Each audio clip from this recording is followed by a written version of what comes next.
Welcome to A World of Difference Embracing Neurodiversity. I'm Daryl Owens. Some see raccoons as nature's bandits. These mass marauders are known for rifling through your trash cans under the cover of night, seeking to collect a big score. But there's one raccoon on PBS Kids who's not after your castoffs. He's capturing children's hearts instead. Welcome to a special episode on Carl the Collector, a groundbreaking animated series that shines a light on neurodiversity through the adventures of Carl, an autistic raccoon with a gusto for collecting. Today we'll explore the creative minds behind the show, hear from those whose lives it touches, and discuss the importance of representation in children's media. We've got a lot to show you, so let's get right into it. Zachariah O'Hora was already a famous children's book artist celebrated for his unique art style, but mix a personal experience with inclusive education with his passion for treasuring, and you've got the inspiration for a kids' cartoon series that's making a significant impact helping neurodivergent kids see themselves in Carl's collective adventures. For this, O'Hora is our latest difference maker.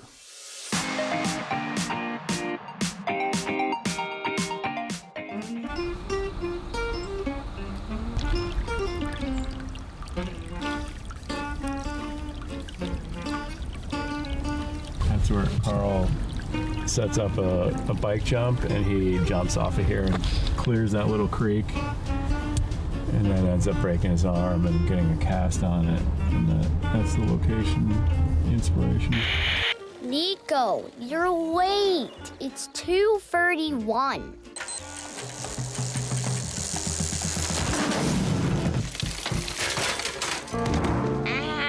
Ow. When I realized I wanted to be an artist, I was in third grade, and we had these art teachers come in, and they were all super rock and roll, and they just had us do this just really basic thing where like you put string under a piece of paper and you took a crayon, you colored over it, and whatever I did, I don't think it was anything special. She like went around to each desk and she picked mine up and she was all, you're an artist. And she's like, well, when's your birthday? And I told her. She's like, oh, you're a Scorpio. You're definitely an artist. And I was like, I guess I'm an artist now. Yeah. My name is Zachariah O'Hora. I'm a picture book illustrator and author, and also a show creator for a PBS show called Carl the Collector. I had this idea for a raccoon character because I'm just obsessed. I love raccoons. His name is Carl, and I didn't really have a story behind Carl, but I knew that he should collect things, and I'm a collector myself. So like when I was a kid, I collected comic books, I collect records. At this point, I probably have like 3,000 records or something like that. It makes it a pain to move. The thing about Carl is that even though it's an autistic character is the lead, it's not really a show about autism per se. It's a social emotional show. So like, it's just basic stuff that we're all learning, and we continue to learn, like how to share and how to manage your feelings when something doesn't go your way, those kind of things. So those are things I can pick from my own, my own childhood and my kids' childhood. But when PBS came to me, they were aware of me because of my books, and they're like, hey, if you ever have a show idea, would you be interested in developing something with us? And so I started to like put together ideas and sent them to them. And we kind of landed on Carl, and they liked the character. And at the same time, my kids were just going to school then, and they go to an inclusion school. And I didn't know what an inclusion school was. That was a new concept to me. So when I visited their school, I was just struck at how natural it was that there were kids with all different needs, with aids in each classroom. And all the kids, including my own, it just normalized it. And they just treated everybody like they were their friends. And it was a light bulb moment for me where I was like, oh, this is the way it should be. I mean, obviously it is a challenge to authentically represent neurodiverse characters because I'm a neurotypical person. I don't have anybody in my immediate family that I know of that is neurodiverse, but even though that was a challenge and we wanted to make sure that we got it right, we knew right from the beginning that we're going to do everything we could to get neurodiverse people in all levels of the production. From the actors, anytime there's a neurodiverse character on screen, it's a neurodiverse actor that's given the voice. We have neurodiverse writers. We try to do that throughout the whole production to give an authentic voice. We've really been open to all the writers in the writers' room, like coming up with their own stories of like things that happen in their life, and then we kind of build on those stories. So those are automatically authentic because they're neurodiverse people telling us stories from their childhood. Another important factor that we had right away was we hired autism experts to kind of give us profiles of any character that we were showing on screen that was neurodiverse or autistic. We wanted to have kind of a cheat sheet from them that like showed us like, okay, how would this person or individual act in any given situation? And that was an important part of it. One of our autism experts, Dr. Stephen Shore, is also autistic. So it's a very authentic production. PBS really cares about authentic representations. There's a lot that I would like kids and parents to take away from watching Carl the Collector, but the main thing is like, I want them to enjoy it and have fun. We want it to be as funny and fun as possible. But the other thing is that we hope that it spreads empathy. Empathy for autistic kids and the struggles that families with autistic kids go through, but also for like all the struggles that like every human being has. When you're first trying to figure out who you are outside of like your family pod and you're gone into the bigger world. And it kind of provides that opening for these parents to have the conversation with the kid and destigmatizes it at the same time, normalizes it. And that's just been, I don't know, I just didn't anticipate the level that would have that effect, and it's been very, very touching.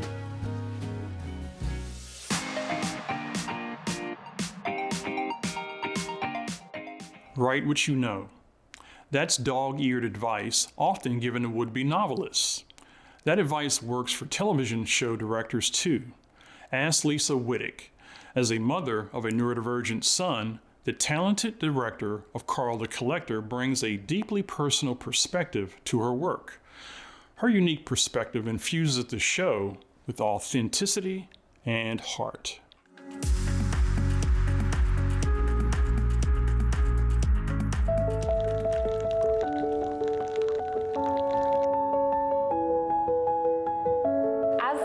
Director of Carl the Collector, I really spent a lot of time using my own personal experience as a mom of a neurodiverse child, as well as two neurotypical kids, and how they interact with each other to really, figure out the best way to convey autism to the audience and to people who may not understand what autism is.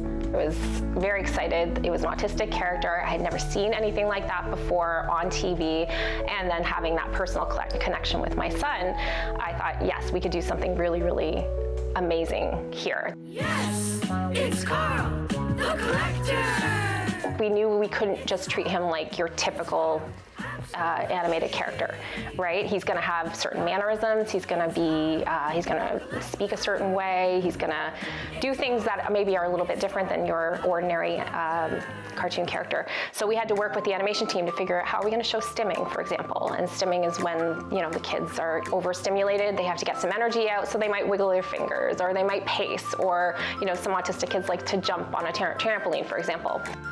Working on Carl, I have to dive into my memories of my kids. When we had our son, our autistic son, he was a very, I would say, colicky baby. He cried a lot. He was always, it was very hard to soothe him.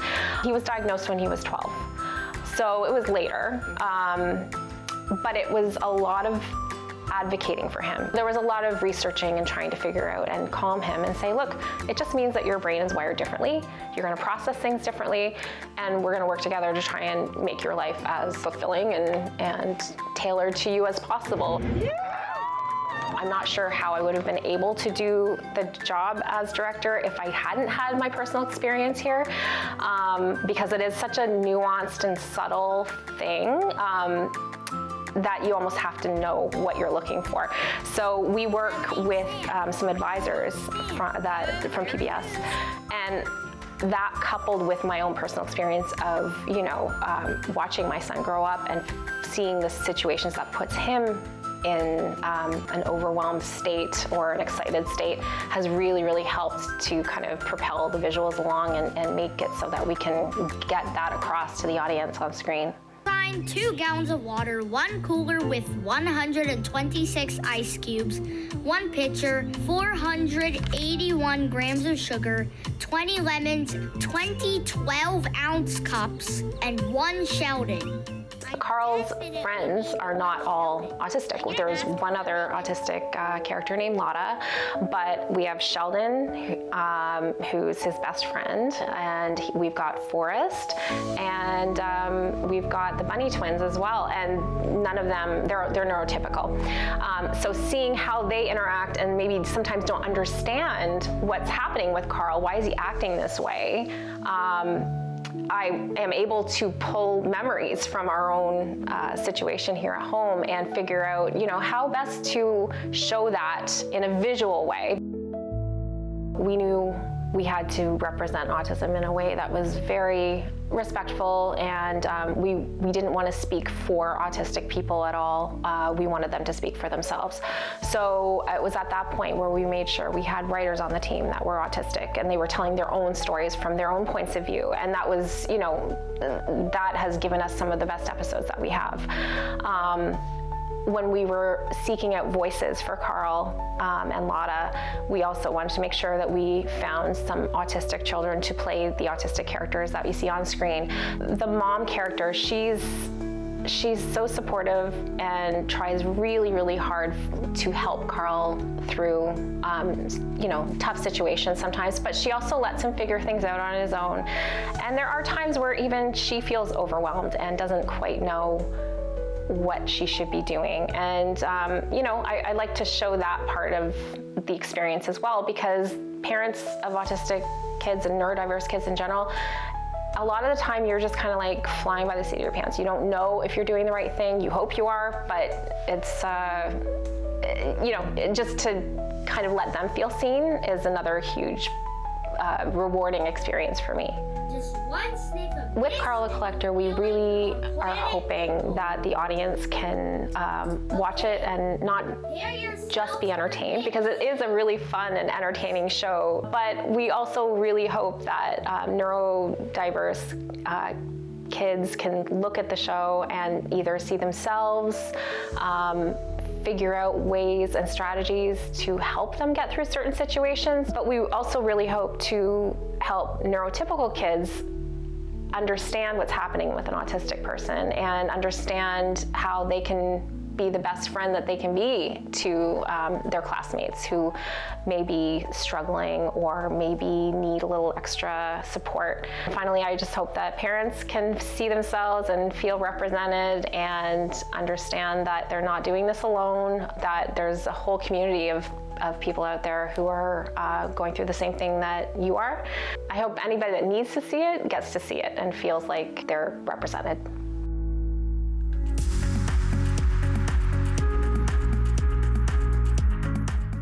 Can an autistic raccoon with a fondness for stockpiling find love among the elementary school set? We traveled to Rhymes Early Learning and Literacy Center in Leesburg, Florida, to find out how the show resonates with its young audience.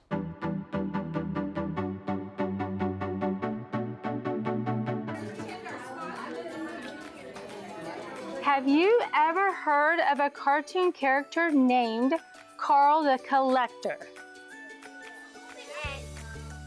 Today, we're going to watch an episode of Carl the Collector together.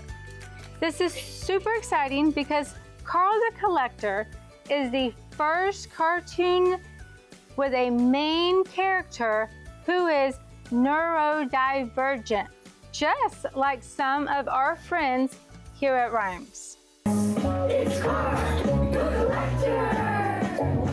It's Carl. It's Carl. It's really important for a show like this to happen so these children can see themselves represented in the media, and for other children to see that and to see the relationships, to see the friendships, to see the way Carl's friends were treating him like any of their other friends. They were all so engaged. You could tell that some of the students related to some of the characters. It is rare that you find a cartoon or a video or a show that features a child, their main character, that has learning differences. We are a public school that embraces all sorts of abilities and disabilities. We encourage inclusion. We celebrate diversity. Children learn so much from their peers and from TV, social media. So they need all of the positive shows and character role models that's possible, so that they can see children that look and act like themselves, and that they can see ways to interact or ways to help others that may be different. This game is great, Carl. Are you feeling better? Yeah. Playing with you all and telling you about my worries made me feel way better.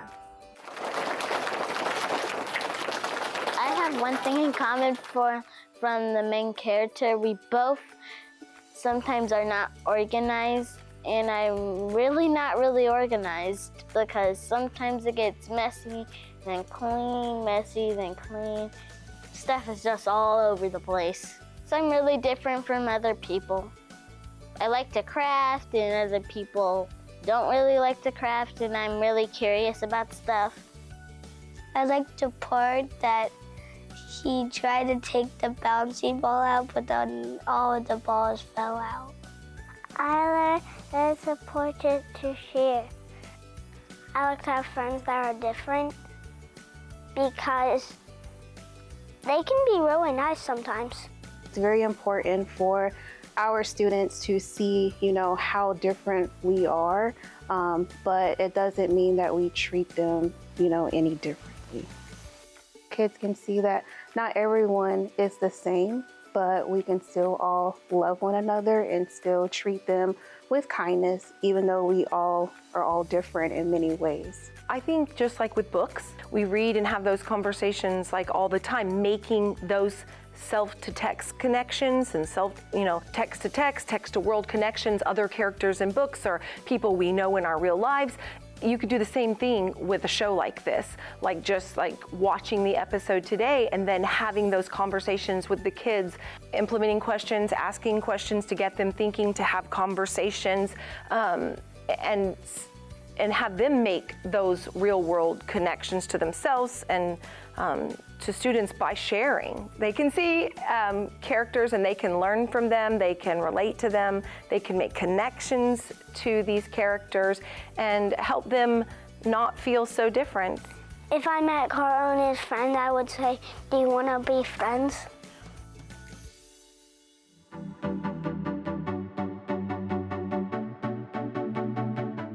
Next, our panel of experts explores the significance of why accurate representation through shows like Carl the Collector and the power of inclusive storytelling is crucial for neurodivergent children.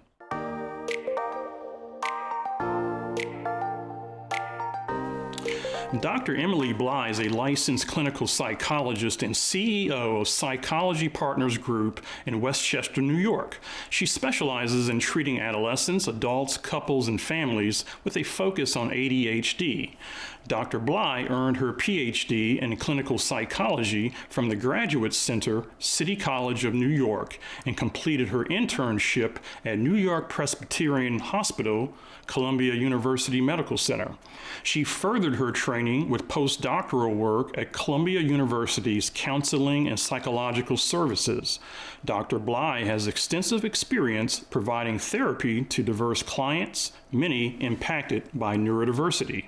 Dr. Hannah Gomez is the senior editor for Cultural Accuracy and Sensitivity Editorial Services at Kevin Anderson and Associates. With nearly a decade of experience, she has worked with notable authors and Big Five publishers like Simon & Schuster and Penguin Random House. Dr. Gomez has a PhD in language, reading, and culture from the University of Arizona and has served as adjunct faculty at Emporia State University and Simmons University. Her expertise spans sensitivity editing, ghostwriting, and audiobook proofreading, collaborating with award-winning authors.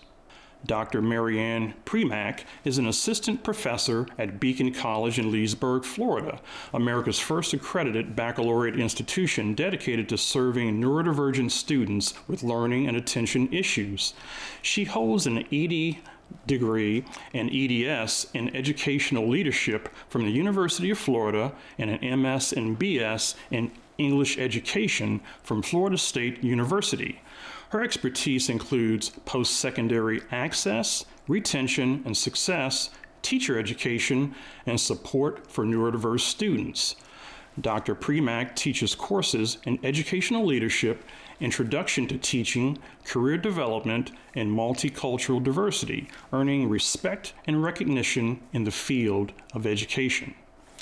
And we're going to begin our conversation with Dr. Gomez. So, Dr. Gomez, how does positive representation of neurodivergent characters in children's media like Carl the Collector impact young viewers?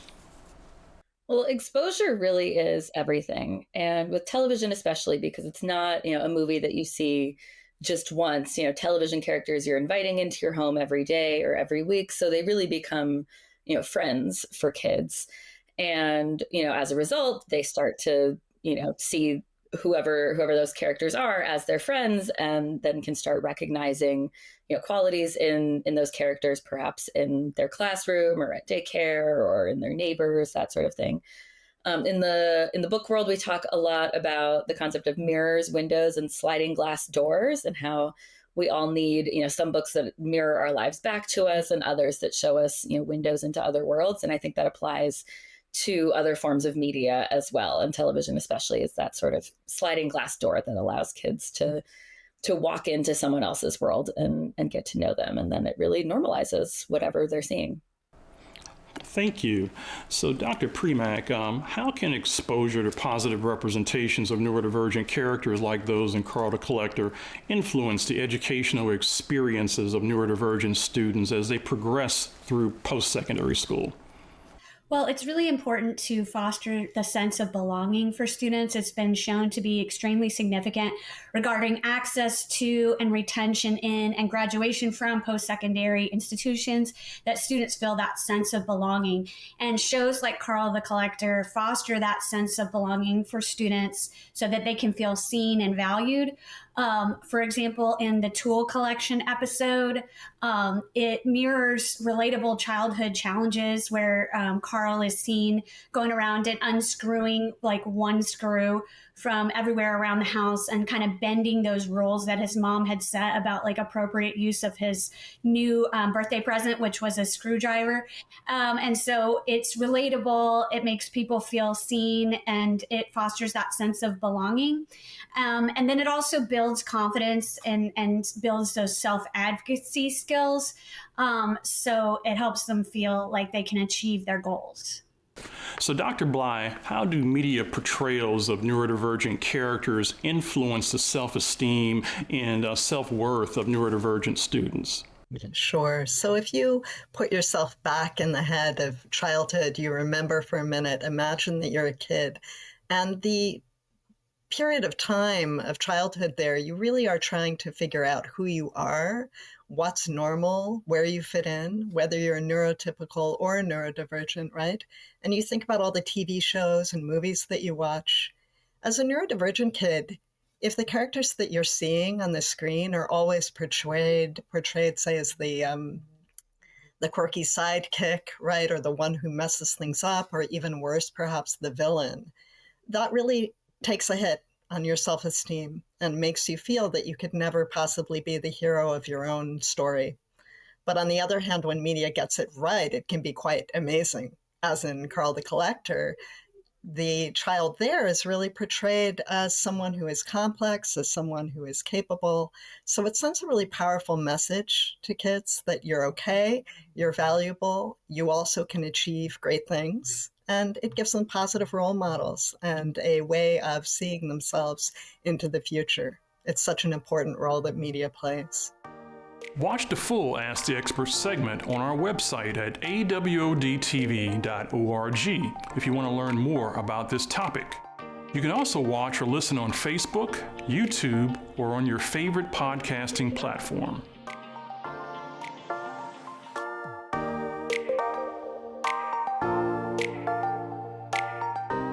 And that does it for this special edition of A World of Difference Embracing Neurodiversity. I'm Daryl Owens. See you here next time.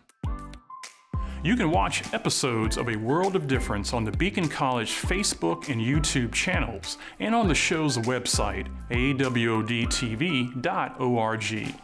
The website also provides tip sheets and other resources for your parenting journey. You can watch the show from the PBS app available on your favorite streaming device, and you can listen on your favorite podcasting platform. Thank you for watching and supporting A World of Difference.